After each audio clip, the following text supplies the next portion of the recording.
Welcome back. I'm Dr. Tatiana Bailey, Director of the UCCS Economic Forum.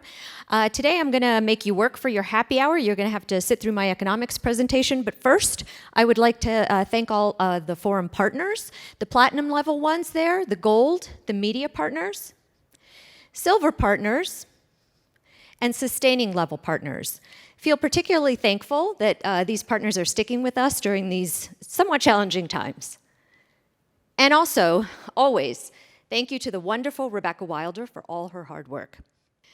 Things are a little different this year for obvious reasons. It's a virtual presentation, a little different to not have an audience, except for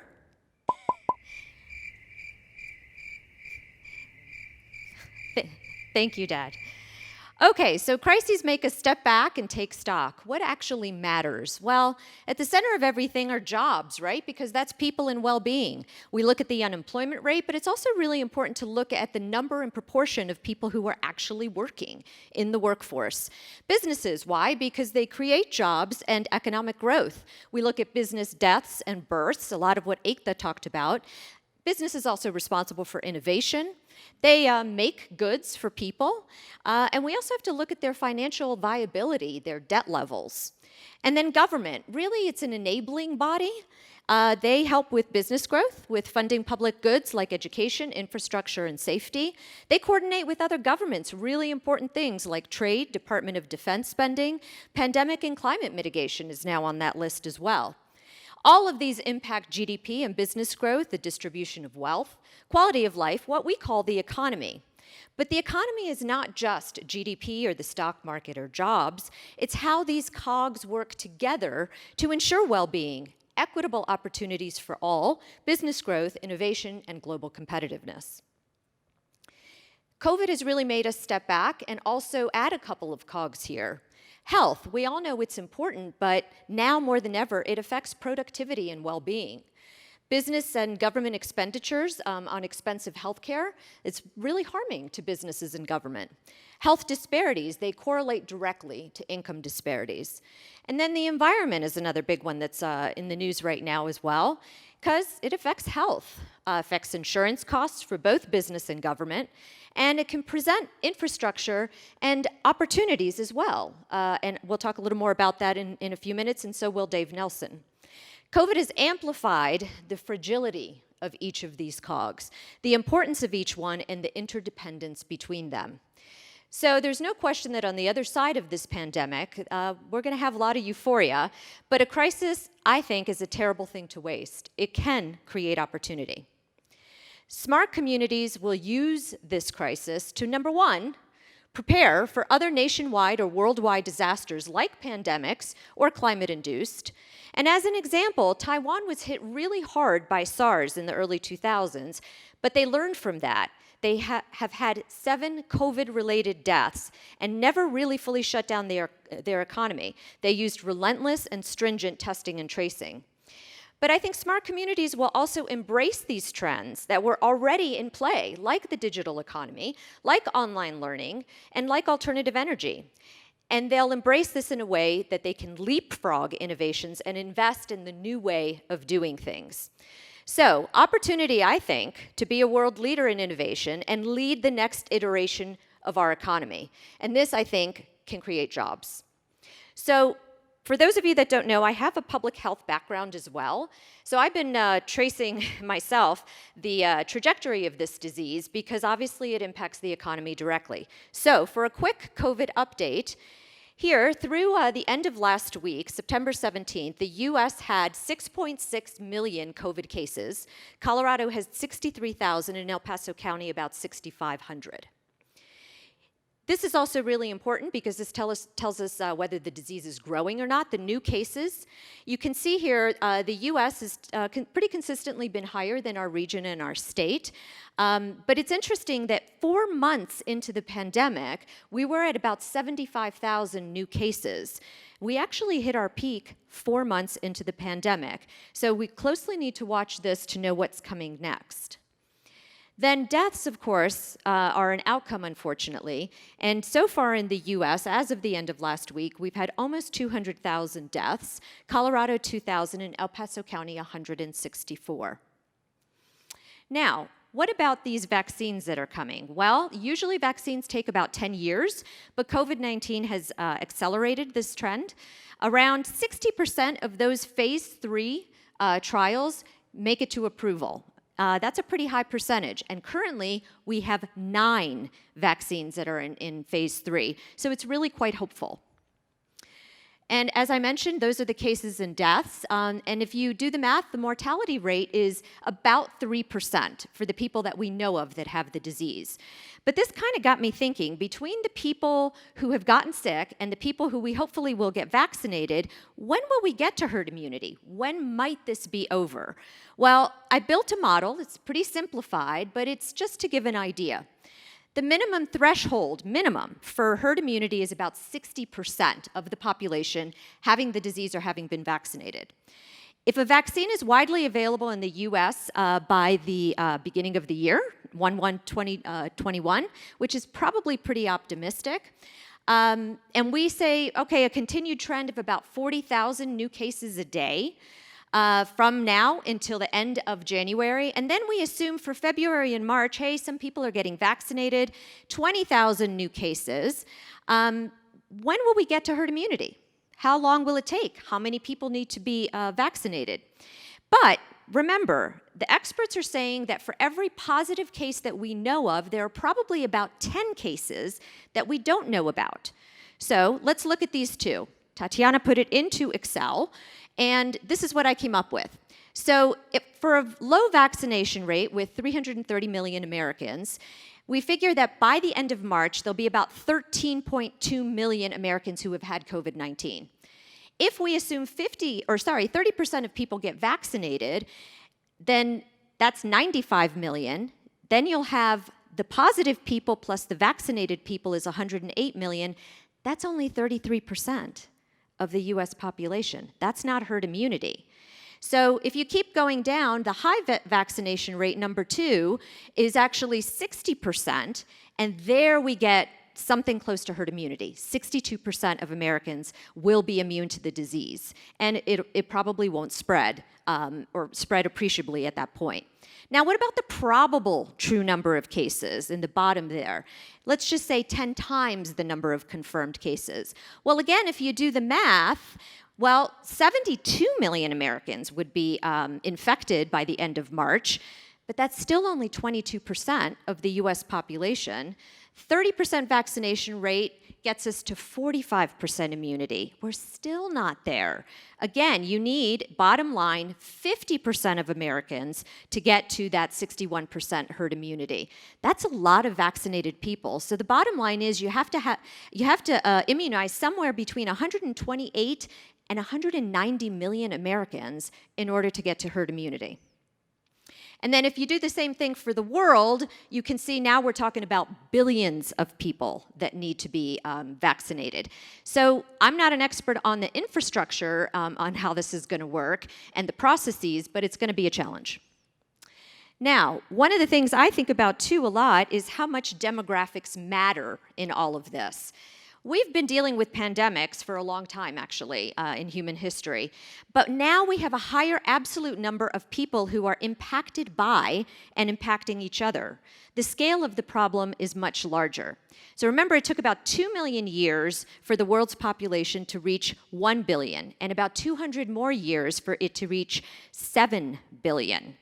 And most of this growth, you can see in the bottom right, is in less developed countries, which of course don't have the health infrastructure that we have.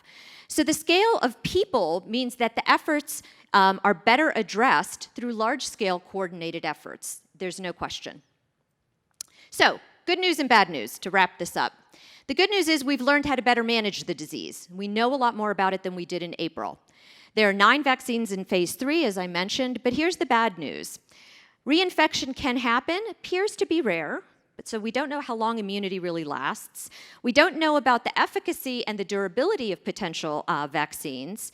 There's some fear of these vaccines being fast-tracked, so are people really going to take up the vaccination efforts? And surprisingly high number of people seem to be having some long-lasting chronic health conditions. And that's the little graph I have up there, about 2 million people in that population. So There's still a lot of unknowns as well. Can there be viral mutation under the selective pressure? And also, can the vaccine actually enhance virus severity, which is something that is worried about as well. If you like this kind of information, our county has a wonderful website. They developed a dashboard, the link is there, where you can daily track what's going on in your community. And then in the bottom right, there's also a link for this new dial that we have for the state of Colorado that really assesses risk and tells communities how to mitigate it. Now, the economy. So, in August, we had an 8.5, not seasonally adjusted, unemployment rate, and it was 4% in January. Bob's numbers were a little bit different because he uses seasonally adjusted. If we look at the Colorado Office of State Planning and Budgeting, the forecast for 2020 is about 8.4%. So they're assuming that we're going to stay roughly at this level. Now, what about unemployment claims? These are regular unemployment claims. This is what the state actually pays out. You can see we had, of course, a big spike at the end of March and April for initial claims and continuing claims. But if we also include PUA, which are gig workers, we actually have 29 million people receiving benefits in all of the United States. And that's the graph in the upper right-hand corner. Now, one of the things that I think about and I worry a little bit about is this job situation, that some of these temporary furlough type of layoffs are becoming permanent. And here I'm not going to go through all of these, but you can see some big names and literally thousands or tens of thousands of either furloughed or permanently laid off people. And the previous slide was hospitality. This is also retail, so we know these are mostly the service, not to mention the small mom and pop businesses, right? But now, another thing I kind of worry about is that this is kind of spreading over to professional and technical. So it's going into the auto industry, food and beverage manufacturing, and also gig workers. Another thing I look at is how some of these are spilling over into finance and professional and technical and arts and oil and gas. And again, some really big names with these layoffs. Salesforce, this one was interesting to me, announced record sales in late August, but also announced 1,000 people laid off. So that tells me that a lot of companies are rethinking the way of doing things. Now, the other thing to think about is we know that the economy is doing okay so far because we've had a lot of support from the government. But if you look at these upcoming or past expiration dates, they've already come past us or that we're heading towards them. The supplemental $600 per week in unemployment, that expired at the end of July. This $300 per week, which was only a 6-week program, expired at the beginning of September. And then the aviation payroll, the gig worker, PUA, mortgage foreclosure, eviction moratorium, and suspension of student loans all expire at the end of the year. So Merry Christmas and Happy New Year.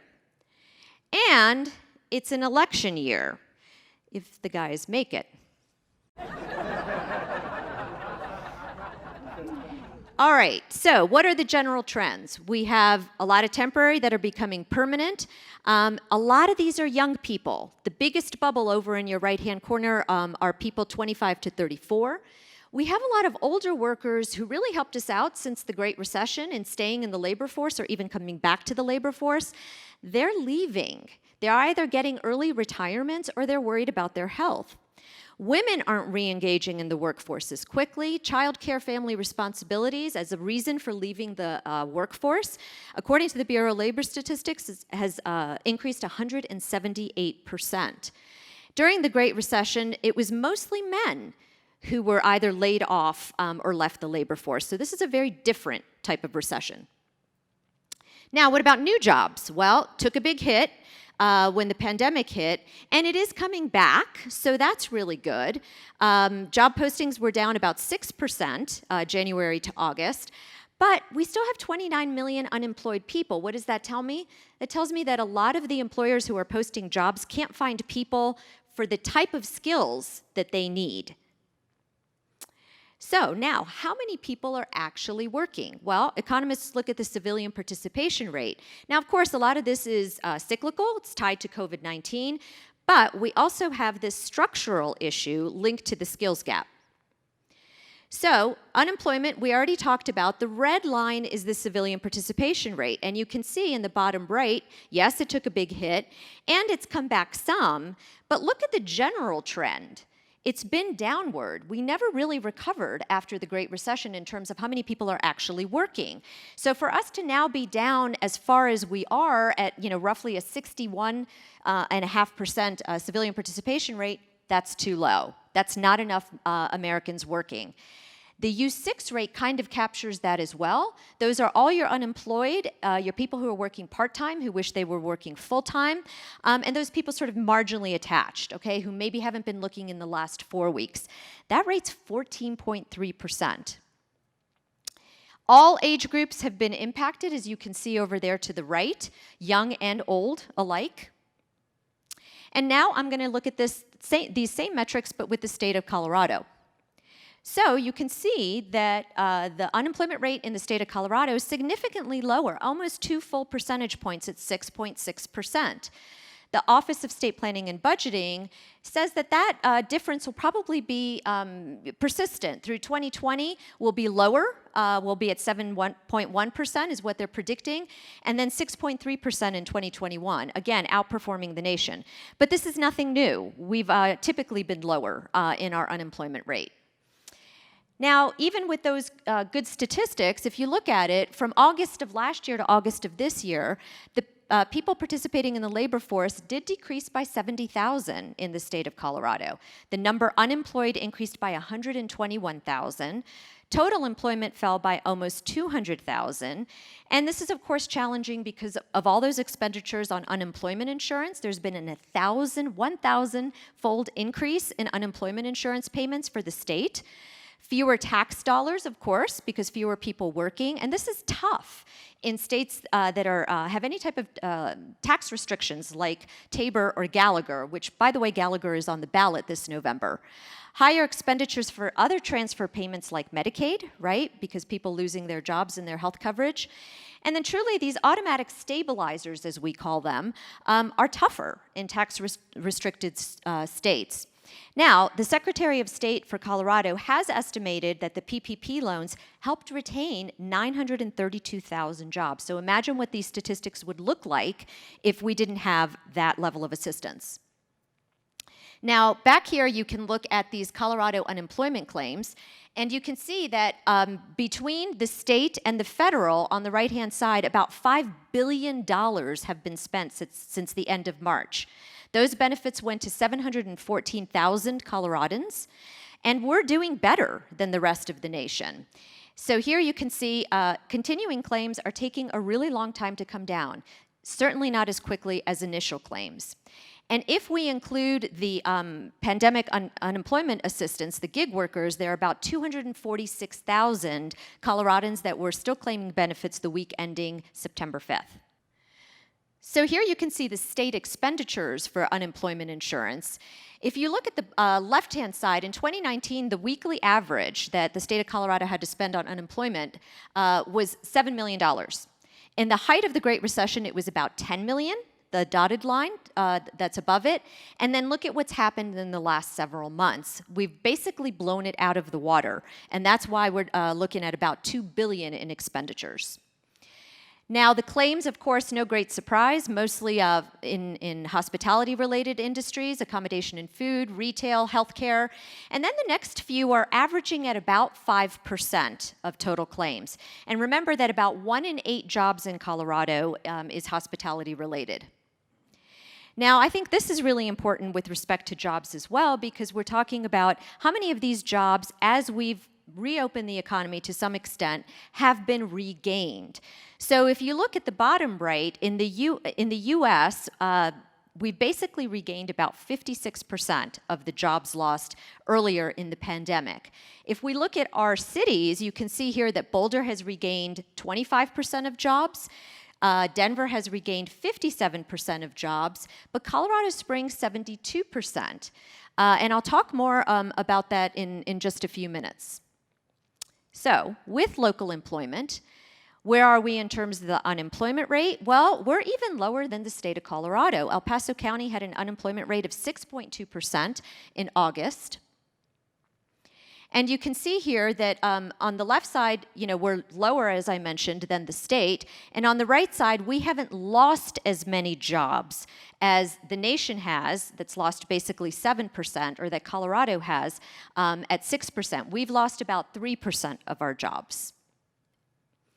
So why is Colorado Springs doing better? Well, we have super sectors that are pretty resilient, right? Here we're talking about, on the right-hand side, construction has grown 40% in the last few years, healthcare and social assistance, professional and technical, and yes, we also have a large hospitality industry. Q2 numbers are not out yet.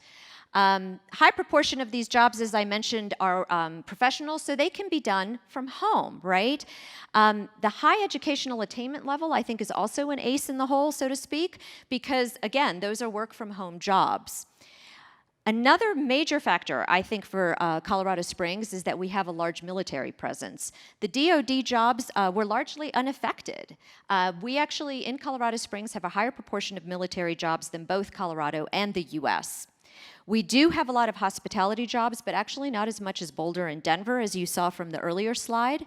We continue to have some in migration, and I'll talk about that in a second. And then in the bottom right, you'll see that it's really been since 2012, 2013, that we have been at least meeting the number of new jobs that we need in order to match population growth. We'll see where that metric is in a couple of months. Job postings are really coming back nicely in Colorado Springs, and interestingly, the top 10 job postings have not really changed very much. We had almost 21,000 jobs posted in August. We had 22,000 unemployed people, and about 1.1 available workers for every job opening. Very different than we were in January, with only half a worker for each open job. Now, the labor force, as I said, also very important. You can see that we've had a dip in the labor force in El Paso County, but it's not that bad. It's rebounded, not quite to where it was before, but we have almost 600 people who have left the labor force comparing year over year. About 11,000 fewer employed people, and then about almost 11,000 more people unemployed, and that's about a doubling of where it was. Now, another thing to really think about are what are wages, because if we're going to fill these jobs and if we're going to make sure that they are livable wages, we have to take a look at this metric periodically. And here you can see, unfortunately, so far into the pandemic, the chasm between El Paso County wages and Colorado and the U.S. has actually grown larger. I'm not making any drastic conclusions yet. We were lower to begin with, but this big chasm may be skewed a little bit by the share of people in different industries. Now, one thing that I absolutely love about this community is how hard people have been working really before the pandemic, and they've just sort of doubled down. Certainly my three local co-presenters spoke to that. So as you may know, about 2 years ago, we launched this thing called the Workforce Asset Map, WAM, and now we actually have a WAMbassador in the position, Tamara Moore. Now, the other thing that I want to say is that when we're looking at workforce, obviously that's been a central effort that we've had locally. And with the Pikes Peak Workforce Center and a few other centers, we've been looking at what are these job openings, how have they changed during the pandemic? Well, they've actually been pretty consistent pre and post-COVID. The high-demand jobs are the high-demand jobs. And also we looked at skills, and it's interesting because now everything is kind of amplified, right? So everything we were asking before, now we're looking at even more closely and we're trying to address more quickly. So here you can see that the top skills are actually pretty fundamental computer skills, Excel, Office, Word, and so forth. So what's interesting about this is that the Pikes Peak Workforce Center and the county and a few other entities have said, okay, now we need to build training programs for these types of jobs for the displaced workers. $4 million from the El Paso County CARES Act funding that Crystal spoke of went to Pikes Peak Workforce Center to build this program. It's called Upskill 2020. And here you can see that there are 4 foundational trainings: basic computer, aptitude testing, soft skills training, business training, and so forth. All of these are very short term to get people into jobs quickly, because we know some of the businesses that have closed permanently. And then phase 2 is to offer this training to businesses for free. And Pikes Peak Workforce Center is planning to expand these trainings. Okay, so now we have the jobs information behind us. What about GDP? This is really where jobs, businesses, and government intersect. Okay, so no big surprise. The line is almost off the screen here. We had a 9% decline in GDP comparing Q2 of last year to Q2 of this year. If we annualize that, it's almost a 32% decline in GDP. On the bottom right, you can see what the forecasts are. This is also from the Office of State Planning and Budgeting. About a 5% reduction in GDP for 2020 is what they're saying, and almost a 4% increase or rebound in 2021. Honestly, I'm not making too many predictions right now, because I think it really depends on the trajectory of the disease. Conference Board is another one that I look at, and basically they're saying something similar. Q2, 32% decline. Q3, pretty much wiping that out, and then Q4 being just a little bit positive with an overall decline of about 4%. They're saying that we're not going to have a whole lot of inflation. We're going to have ongoing monetary support with low interest rates and low prices because of oil depression as well. So global GDP is also at about negative 4.5%, according to this estimate. And I do think it's anyone's guess right now. Now, what about locally? Well, statewide, you can see is the red line, and local GMP is the blue line. We have consistently outperformed the nation since really about 2016, Colorado even before then. It's difficult to say where this will go. I'm not making any projections, but here I can pretty confidently say that I think that Colorado and Colorado Springs are going to outperform the nation, as they have been. One of the leading indicators that Colorado looks at is how many new businesses are being formed. Well, not a big surprise. In Q2 of 2020, we had actually a decline of almost 4% in new business filings and about a 5% increase in business deaths. But that's not really as severe as I thought it was going to be. Now, I think this is important to remember. I think there is a difference between a rebound, which is good, but an improvement only over abysmal levels, and a true recovery where the economy is healthy again and we have full employment, consistent GDP, and so forth. So if you think about it, with a record number of business deaths and only about 50% of jobs regained in the United States, I think we need investment that's innovative in order to really spark the type of job creation and economic growth to create a true recovery. Now, of course, how consumers are feeling is really important. It's about 66% of our GDP. You can see that there was a big fall off. The preliminary number for September is a little bit better than August at almost 79. The thing that I find really interesting is the recession time right there, August of 2008, is actually lower than it is right now in terms of consumer sentiment. And I find that interesting because I would say the metrics are a little bit more dire right now.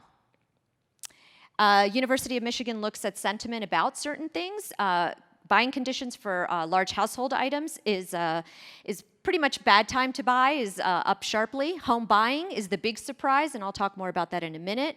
Most people saying back to normal levels, good time to buy. And vehicle conditions are kind of flat. But actual sales are down about 10%, which is about the same as it is locally. But this is going to be interesting, and Dave Nelson is going to talk about this. If preferences away from mass transit continue, the demand may persist for automobiles, because look at transit station demand is down about 31%, workplace commuting is down about 36%. So it's going to be really interesting to see what's going to win out. Is it going to be people just saying, I want to do things on my own? Is it going to be working from home and less of a carbon footprint? We just don't know yet. And then, of course, retail and food sales are a big component as well. And this all depends on winter and the trajectory of the virus, especially for food services. It's a little depressing, but as of mid-July, the National Restaurant Association has said that about 16,000 restaurants have closed nationwide that they know of, and that's permanently closed.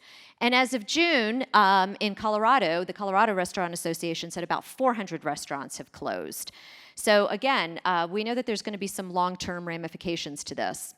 Now, retail, you can see in the bottom there, is up 13%. You think, well, how can that be? Well, that's online sales.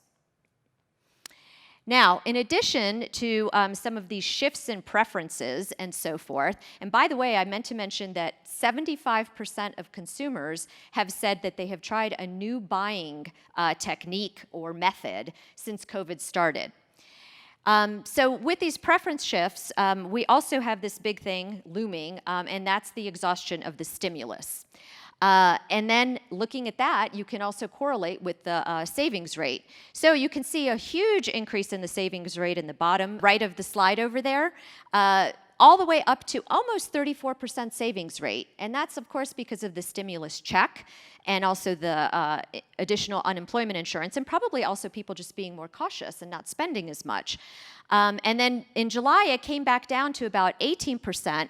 But, you know, I found it interesting because the savings rate was really quick to rise, but also very quick to fall. And what are we going to do when there isn't more stimulus? So to me, I put this all together and I see quite a bifurcation. The census is doing this thing called a household pulse survey. And every week they are surveying people to ask some questions. Now, I don't know, if this is maybe a little bit skewed because people who have the time to answer these questions might not be working as much, but 26% say they expect a loss in employment income in the next 4 weeks. 10% of Americans say they are food insecure. 7% are not current on their mortgage or rent payment. 33% of these adults report eviction or foreclosure in the next 2 months is somewhat or very likely. And then, I look at that and I put that with the real statistics, the FHA loan delinquency rate, and remember FHA loans are for lower income people usually, is at 16% in August. And that's the highest level since 1979. Conventional loan delinquency rate is also up a little bit at 7%. I wrote an article about this in the Gazette about a month ago that published, looking at how this bifurcation is really playing out, and some people calling this a K recovery, with some people doing really well and some people doing really not very well. Now, of course, the stock market is another thing that we look at, and it's another part of the bifurcation. Most people who do well have retirement funds or invest their money.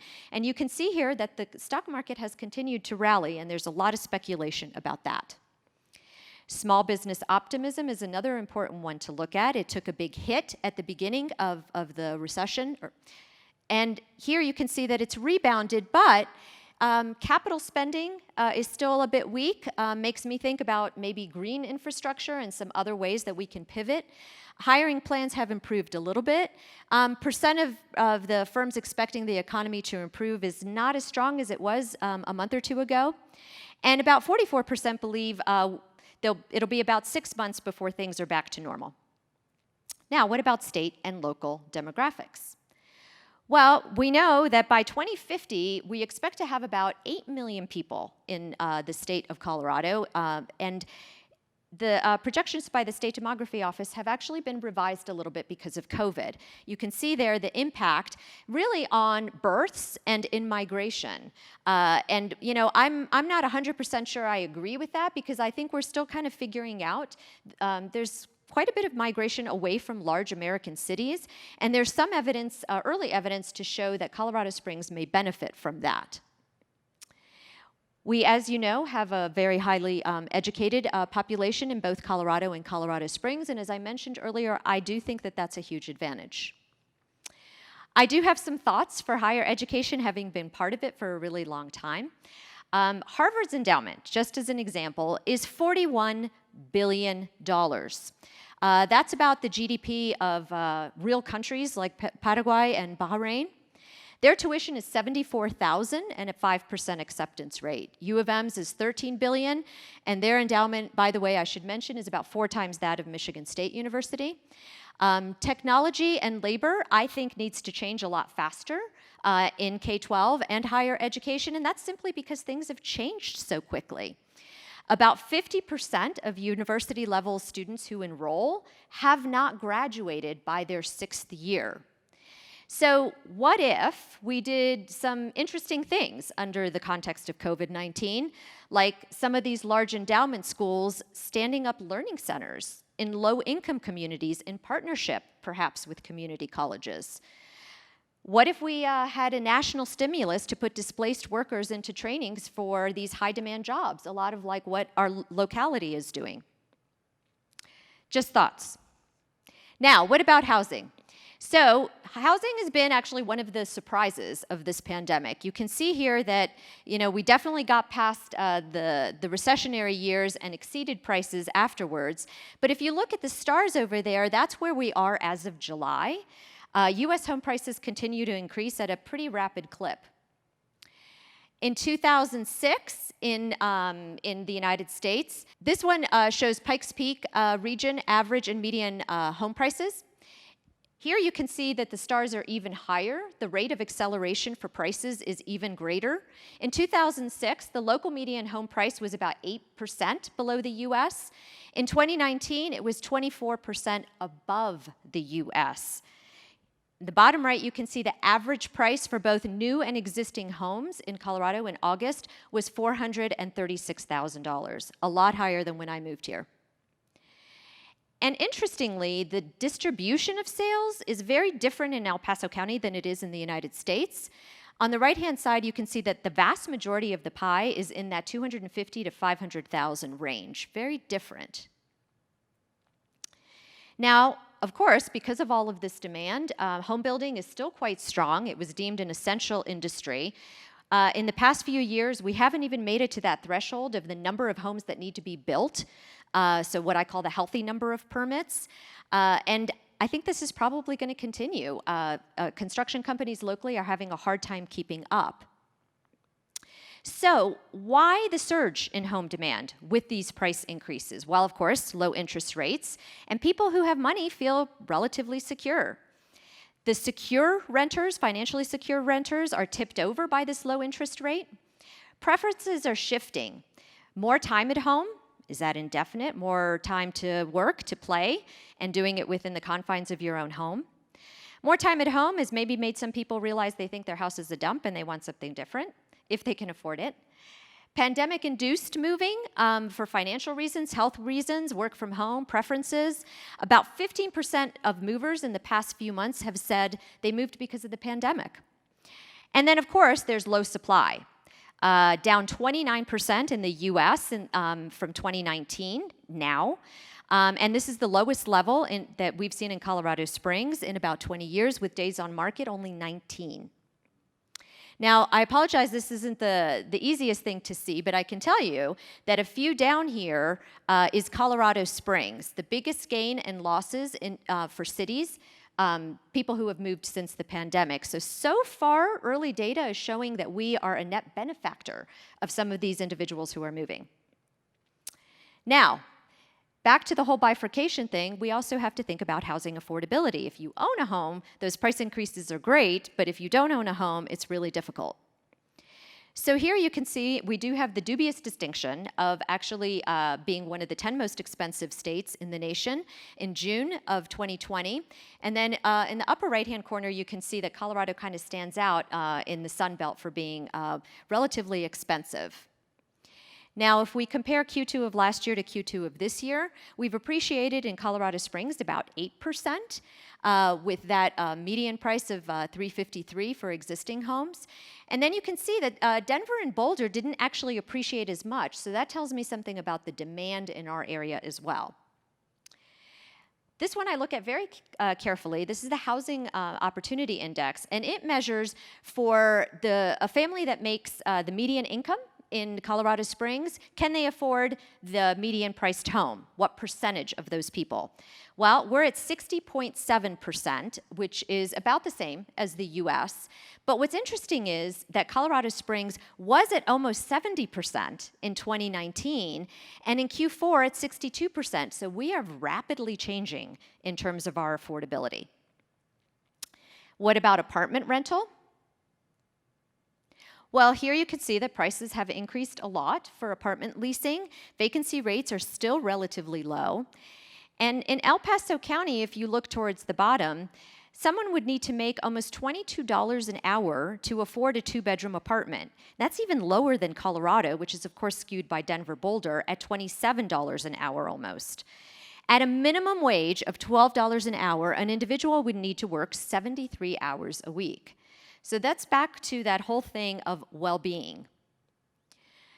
I talked to Laura Nelson, the executive director of the Apartment Association of Southern Colorado. She says demand is still pretty strong.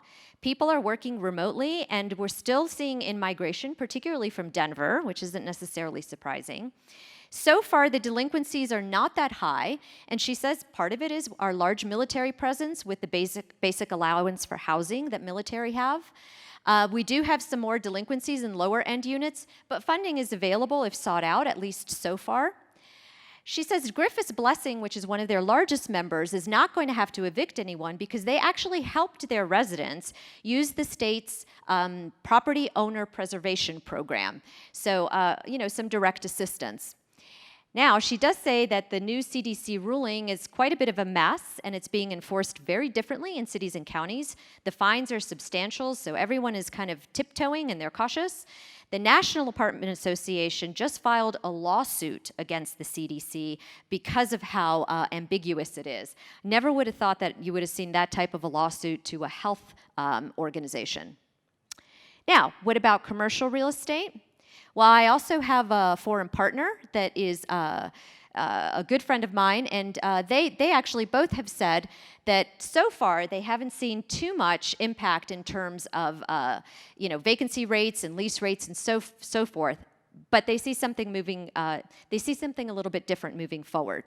The office activity is actually way down in terms of number of phone calls and interest, and there's uncertainty mostly because of the work from home.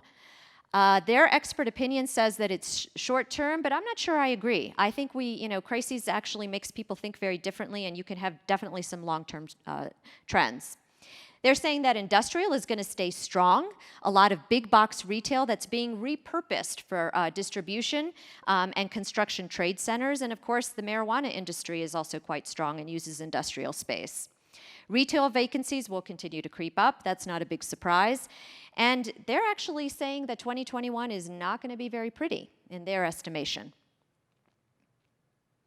Now, what about tourism in downtown?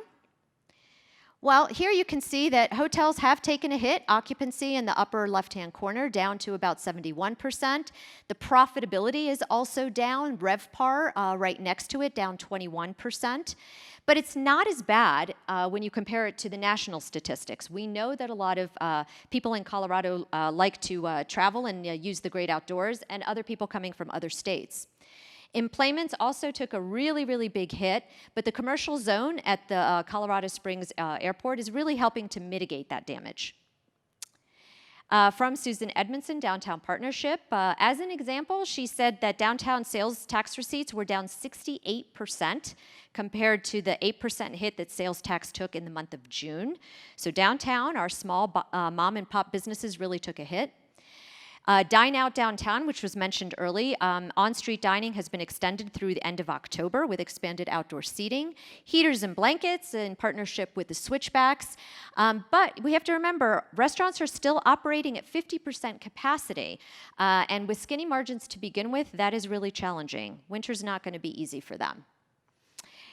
I actually had a foreign partner, Steve Blazer, who contacted me early in the pandemic and said, it's going to be all about small business, Tatiana, and keeping things local. Do we have a buy local flyer? So couldn't really find one.